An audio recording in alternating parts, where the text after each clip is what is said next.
ची गाडी रस्त्यावरती ब्रेकडाऊन झाली आहे तर तुम्ही हे रिफ्लेक्टर असं लावू शकताय की जेणेकरून मागची गाडी येणार आहे त्याला हे रिफ्लेक्ट झालं पाहिजे रेड.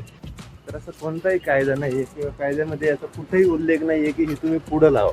पुढच्या महिन्यात 1 वर्ष कंप्लीट होणार, त्याच्या आधी 4 सर्व्हिसिंग 70,000 किलोमीटर टार्गेटच ठेवायचं. वर्षाला 1,00,000 किलोमीटर वर्षात गाडीने ओलांडलेच पाहिजे.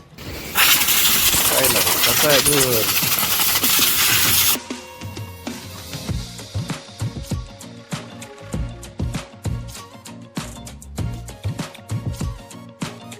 नमस्कार मित्रांनो, दुपारची बरोबर 2:15 वाजलेत आणि आपण पोहोचलोय भाऊसाहेब गॅरेजला. म्हणजे हे मांजरी झेड कॉर्नरच्या समोरच हे इंडियन ऑइलचा पेट्रोल पंप आहे.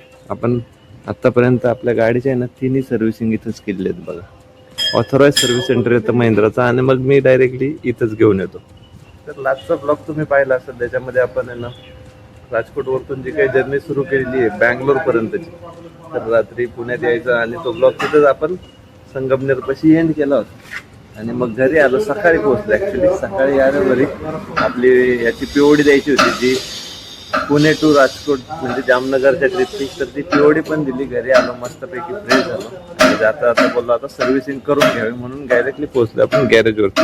तर ही आपली असणार आहे मित्रांनो 70,000 किलोमीटरची, कारण पहिली झाली होती 10,000, दुसरी झाली 28,000, तिसरी झाली 50,000च्या आसपास आणि आता झाली आहे 70,000. बॅटरीचं पाणी पण आणलं होतं मी, एक चेक करून आणलं होतं. तर ही गाडीत ठेवता येईल इमर्जन्सीसाठी, आपल्याला कामाला येईल.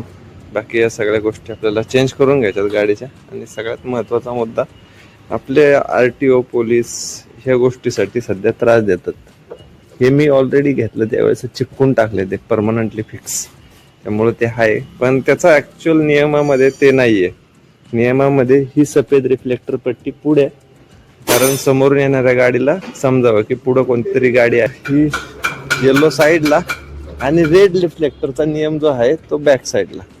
रेड आपण पट्ट्या तरी मारून ठेवलेली आहे बघा. ही लाईट आहे रेड रिफ्लेक्टरची, ही सेंटर आहे, हे येल्लो पण आहेत. म्हणजे बऱ्यापैकी रिफ्लेक्टर आपण मागच्या साईडला पण लावलेत. फक्त नियमानुसार मागं लाल, साईडला येल्लो आणि पुढं व्हाईट.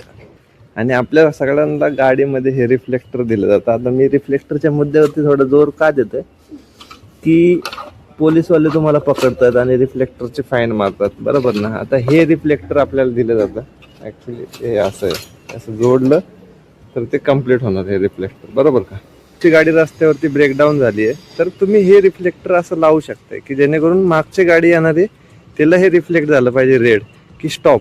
रेड सिग्नल कशासाठी असतो? थांबण्यासाठी. त्यामुळे हे रेड रिफ्लेक्टर असतं. किंवा तुम्ही गाड्यांच्या मागे रेड रिफ्लेक्टर याच्यासाठीच लावलं जातं की गाड्या मागून येणाऱ्या थांबल्याच पाहिजेत म्हणून. आणि हा त्याच्या मागचा मेन महत्वाचा क्लॉज असा असत. जर तुम्हाला याच्याबद्दल जास्त काय माहिती असेल तर कमेंट करून नक्की सांगा. तर असं कोणताही कायदा नाहीये किंवा कायद्यामध्ये याचा कुठेही उल्लेख नाहीये की हे तुम्ही पुढं लावा. हे तुम्हाला मागच लावायचं. आणि याचे बरेचसे पोलीसवाल्यांचे पण व्हिडिओ आहेत ज्यांनी ते सांगितलेलं आहे. फिल्टर काढून झालंय, पाणी आणलेलं आहे, ऑइल वगैरे चेंज होईल, कूलंट चेंज होईल, बेल्ट पण जरा चेक केले जातील. बाकी ब्रेक वगैरे सगळं कट टू कट चालतंय. त्यात हे सगळं चेंज करून घेऊ आपल्या सर्व्हिसिंगमध्ये. चला बघूया आपले फिटर साहेब काय काय करतायत आज. ते प्यायचं पण नाही हाय मीच आणलंय की. तो ऑइल फिल्टर, त्यानंतर हे ऑइल आपण चेंज केलं. वॉल्वो लाईनचं 7 लिटरचं ऑइल आपल्या गाडीमध्ये टाकतात. त्यानंतर आपलं एअर फिल्टर पुढे येतात. हा एअर फिल्टर चेंज करून टाकला. एकदा डिझेल फिल्टर चेंज होईल, त्यानंतर एअर फिल्टर झाला. हे पुढचं काम बऱ्यापैकी करून घेतलेलं आहे कवर. आता खाली डिफरेन्शियल ऑइल चांगलं आहे का दादा? ओके, ते आहे. गिअर ऑइल चांगलं आहे ना. हे मी मागच्या सर्व्हिसिंगला केलं होतं त्यामुळं काय त्याचं टेन्शन नाही. बाकी असं मेजर काय आपल्याला सर्व्हिसिंगमध्ये जे काय रूल्स नुसार आहे तेवढं चेंज करून घ्यायचंय. कारण आपण निघालेलो आहे बँगलोरला. आपल्या अजून परत 2-3 हजार किलोमीटरची जर्नी होऊ शकते. एक सगळ्यात महत्वाची गोष्ट तुम्हाला दाखवून द्यायची होती बघा. 18/6/2025 आपली गाडी घेतलेली. पुढच्या महिन्यात 1 वर्ष कंप्लीट होणार, त्याच्या आधी 4 सर्व्हिसिंग 70,000 किलोमीटर टार्गेटच ठेवायचं वर्षाला 90,000 1,00,000 किलोमीटरचं टार्गेट ठेवा तर तुम्हाला ती गाडी वसूल आहे असं समजा.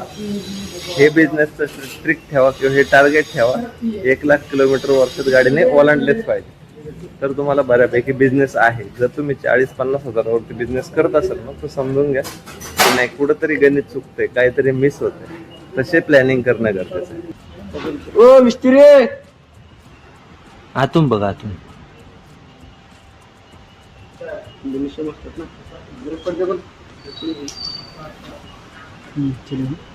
चांगले चांगले शेती.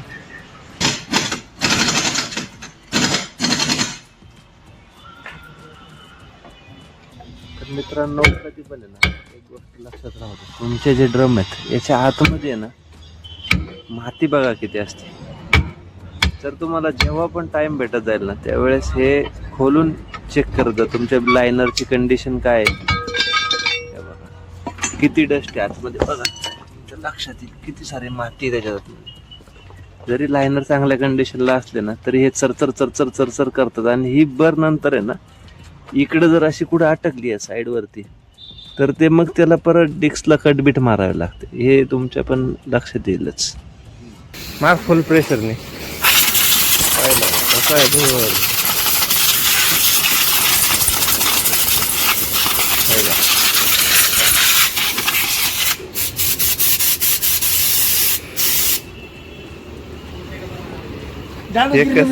एकच नंबर.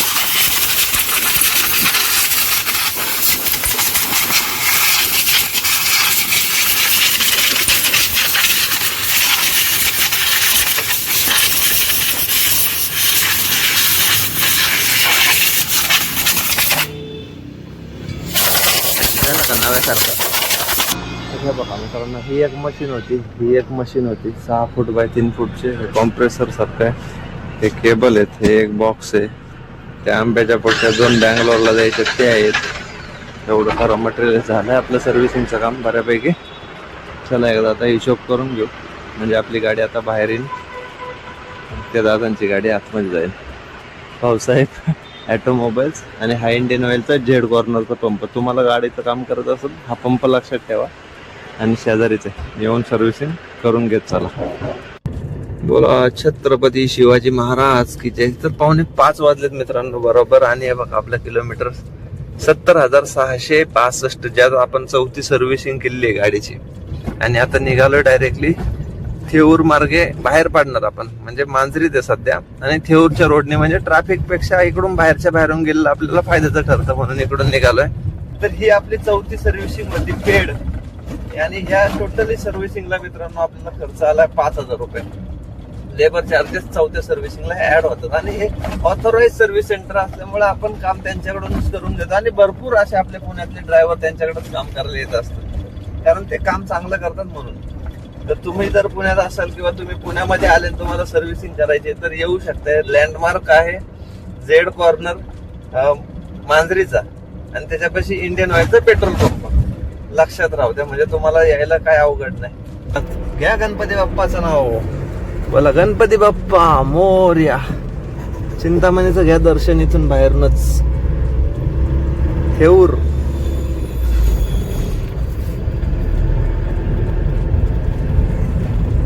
तर पोहोचलोय मित्रांनो पुणे सोलापूर हायवेला. यश कुमार पशी थांबलो बघा मित्रांनो. मस्त असे वडापाव आहेत बघा. इथे पावाची साईज आहे ना क्वालिटी असते. पाव म्हणजे पाव असतो भामक्याच्या भामक्या. चला मस्त असं वडापाव खाऊया आता.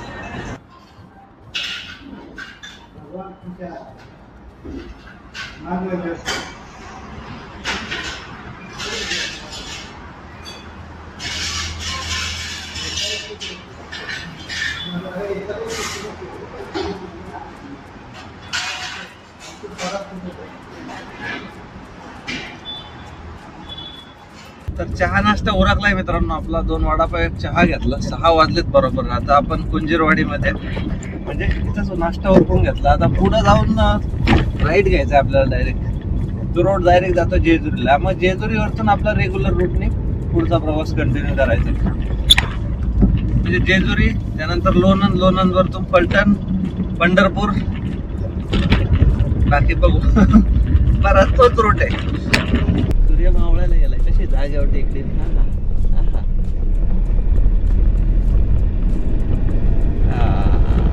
एक अजून एक मोठा टन आहे जागेवरती बरं का. आणि आपल्याला मित्रांनो जो काय आता म्हणजे पिकअपचा ॲव्हरेज पडत होता ना, तर विदाऊट एसी तर आता चालतच नाही. एसीचं लावून चालवायला लागतं. पण विदाऊट एसीला एक 14-15चा ॲव्हरेज पडायचा. आता सर्व्हिसिंग केली, फिल्टर चेंज झाले किंवा मग फिल्टर चेंज झाले, त्यामुळं थोडा फरक पडू शकतो.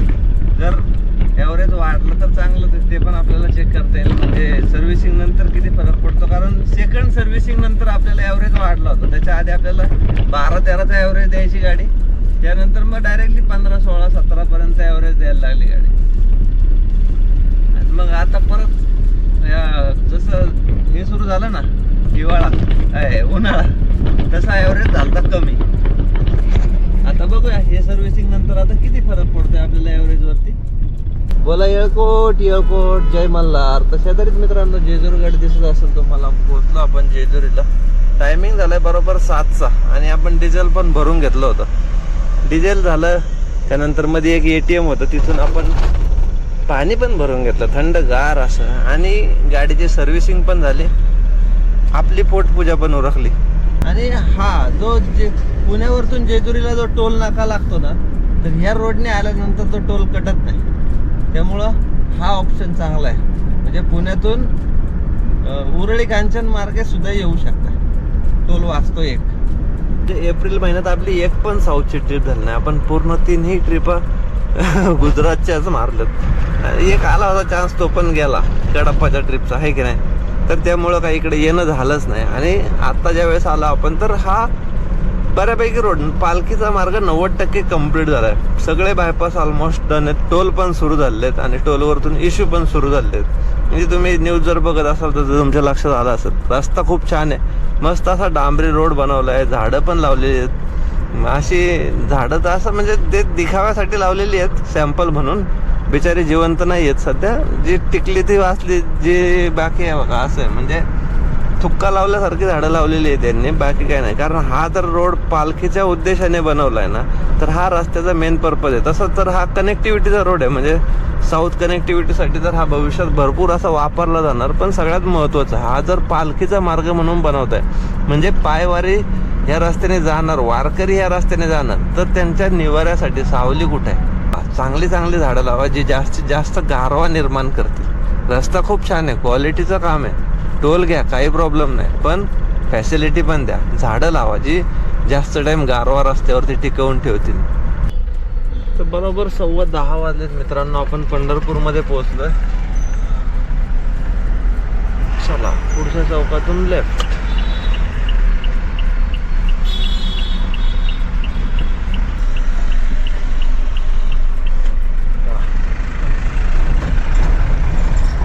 हॉटेल राजधानी साऊथ इंडियन,